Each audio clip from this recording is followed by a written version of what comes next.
What you are about to experience is out of this world. Politics, history, and of course, a lot of entertainment. It's time to rock it with the Docket. Hey, what's going on, everybody? It's Kyle Dockery with the Dockery Docket. We are here with another fantastic episode of the Dockery Docket. I'm excited to be here, and I hope that you are excited to be here as well. And if you are excited to be here as well, make sure to go down below, hit the like button, hit the subscribe button, so then you never miss one of my videos. So if there's one thing that I hate in this entire world, it is a media that doesn't cover politicians correctly. It's annoying and it's stupid, but it shows the media's true colors. We should all be aware that the media has turned into the propaganda machine for the Democratic Party. Exhibit A was Joe Biden. Before the disastrous debate that kicked him out of the race, everyone from CNN to MSNBC were saying Joe Biden is in the best health. He could totally win the next election. And then right after that debate, they completely dumped him off the cliff. The media turned on him. And this goes to show how the media has a lot of power in this country. And if they are on your side, then you have a golden ticket that can help you get to the White House. This isn't anything new, though. We all knew that in 2016, and for the entirety of the Trump presidency, the media was against him. He had to call them fake news or the enemy of the people. Now, that was harsh language, but when the media tries to control you like they are doing right now, someone has to speak out and tell them that they are corrupt and they are being evil. Right now, we are experiencing this same phenomenon with the Kamala Harris campaign. As we can all clearly see that Kamala Harris has hit the ground running, as she has been filling up stadiums and aircraft hangars. Even though some of those images look fake, more than likely they are real. And you can see that she is a lot more popular than the corpse of Joe Biden. And the media has their hands so far up Kamala Harris's butt that I wouldn't be surprised if they reached her brain yet. Everything that she does is fantastic. It's perfect. The greatest thing that anyone has ever done. She's the reincarnation of Barack Obama. She has only been the Democratic nominee for a few weeks, and she still has yet to answer any serious questions about her campaign and how she wants to fix different things. In that time, Trump went to a meeting with black journalists where the first question that the woman asked him was, "Why are you racist?" Then Trump had a huge press conference where he answered questions from the media for hours. Even J.D. Vance has had more media time than Kamala Harris. There was a moment where his plane and Kamala's plane landed on the same tarmac, and he went and talked to the media. He also had a press conference where he was asked why he doesn't smile more, and he even went on CNN and absolutely destroyed Dana Bash. And then this week, just to add a little bit of icing on the cake, Donald Trump had an X space that broke the internet and millions of people watched. That is way more than what Kamala Harris has done in 3 weeks. Now, to be fair, the media has tried to ask Kamala Harris questions, but she quickly tries to run away, or they are questions that are super easy. I believe that I and the American people want to hear how she's going to get inflation down and how she will protect the border. Not these empty platitudes that she keeps saying in her speeches. I want substance so then I can understand what she actually wants to do when she is president. On her website, she hasn't even released her policy positions yet, and this is something that people should want from any candidate.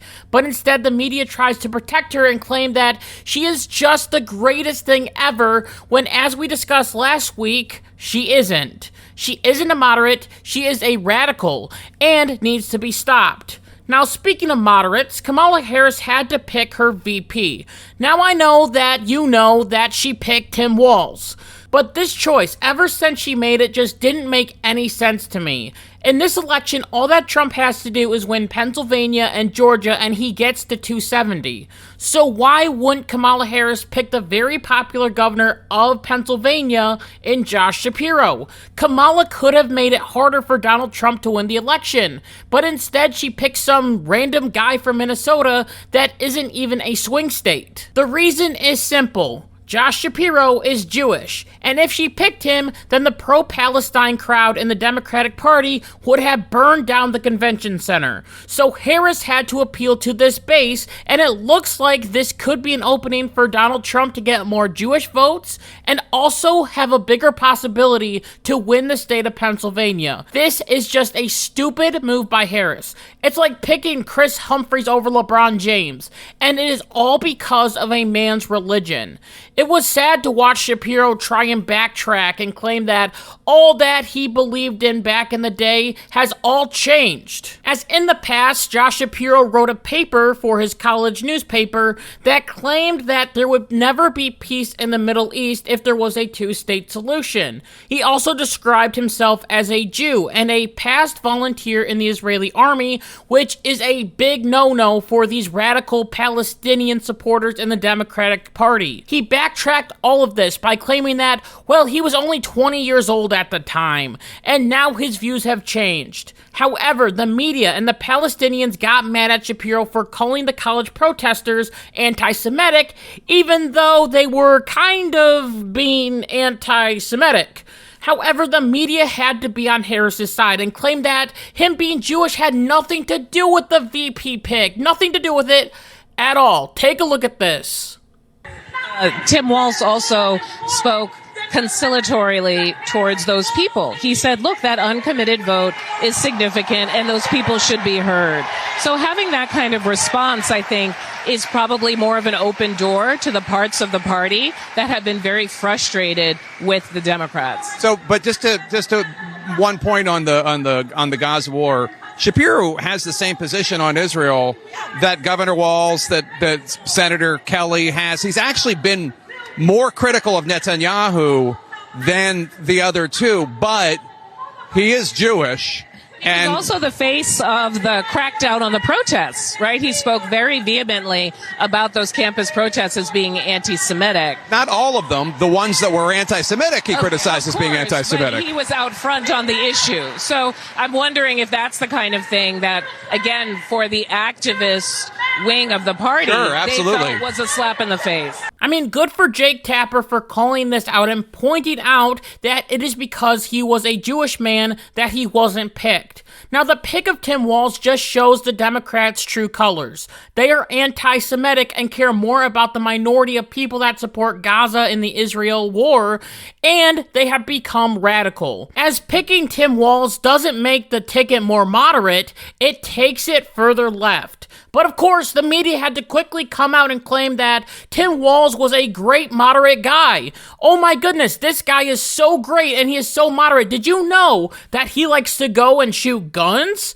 Don't you know that he was a football coach? Well, actually, he was an assistant coach, but we're not going to talk about that. Why don't you like him? Well, it's because I know that he is a radical socialist just like Kamala Harris. The media has embedded these ideas into people's heads.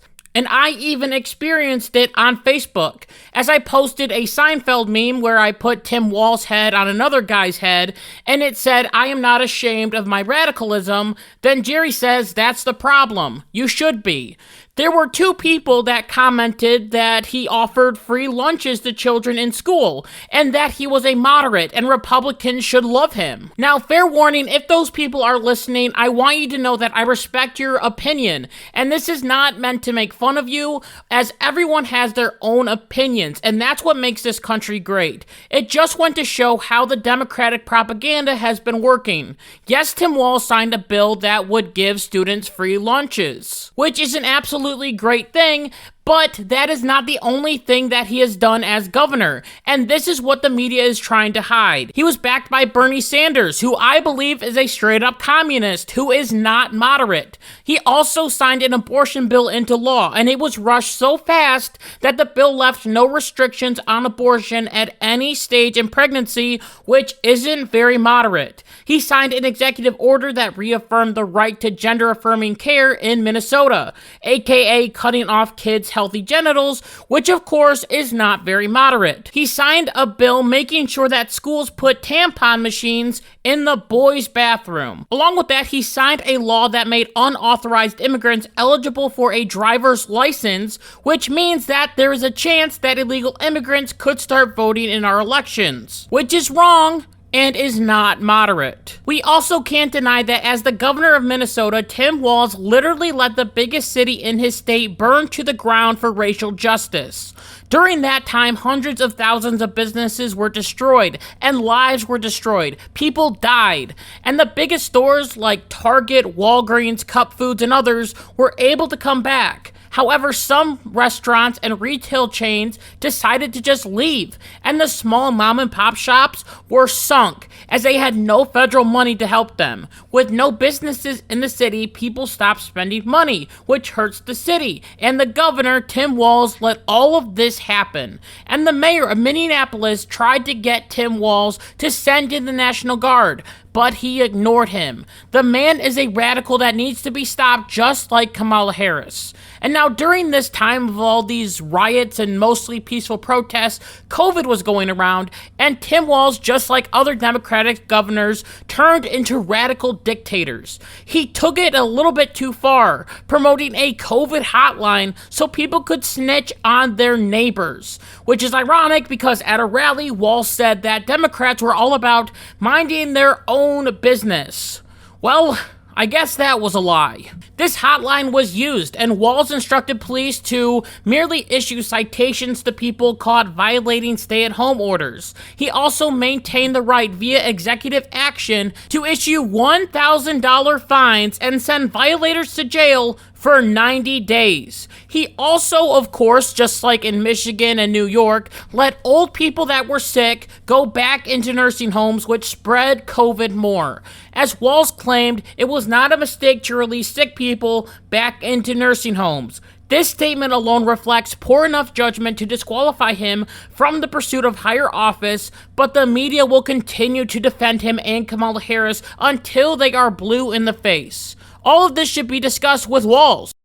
People should know what he has done as governor of Minnesota, but instead we constantly talk about how Kamala Harris has such a big crowd size, and she's bringing so much joy to the campaign, even though she is saying the same exact thing over and over and over again at every single rally like a broken record. Take a look at this. It is good to be back in Pennsylvania. It really is good to be back in Wisconsin. It is so good to be back in Michigan. I am clear. The path to the White House runs right through this state. And listen, I am clear. The path to the White House runs right through this state. I took on perpetrators of all kinds. I took on perpetrators of all kinds. I took on perpetrators of all kinds. I know Donald Trump's type. I know Donald Trump's type. In this campaign, I proudly put my record against his any day of the week. In this campaign, I'll tell you, I will proudly put my record against his any day of the week. Are you ready to make your voices heard? Ready to make your voices heard? Are you ready to make your voices heard? When we fight, we win! And Tim Walz is just this happy-go-lucky guy, even though deep down he is a raging socialist, and so is Kamala Harris. The only thing that I wish is that the media would treat the candidates the same, as ever since J.D. Vance was announced as a Republican VP candidate, they started digging up old crap about him, claiming that he was weird and that he hates cat ladies, and the media of course ran with it, claiming that Vance was racist. As MSNBC analyst Molly Zhang Fong said this about J.D. Vance and these cat lady comments. Damaging. Well, so what's interesting is this natalism that comes from an authoritarian playbook, right? That there need to be more white children, right? That's the idea that there's, this is about great replacement theory, racism, right? This is what this is. So don't misunderstand it for him wanting more children. He wants a certain kind of, racist thing. So I would say, it's certainly true. And attacking people for not having children is really cruel. Are you sure that J.D. Vance wants to have more white children? Well, that's weird because J.D. Vance is married to an Indian American woman and all of his kids just so happen to be brown. This is what the media does, though. Republicans are so terrible and so evil that they have to lie about them to get ahead. They take things that he said 3 years ago and play it on loop. They don't do that with Walz, who once said that another man's neighborliness is another man's socialism. Of course, right-wing accounts on Twitter will post this over and over and over again, but the left-wing media won't touch it with a 500-foot pole. The media needs to start getting their act together. They need to start asking Kamala Harris and Tim Walz tough questions, just like they do to Trump and Vance. And with that, I just want to thank you so much for listening to this episode of the Dockery Docket. And until next time, like my mom always says, be good, be kind, be loving, goodbye.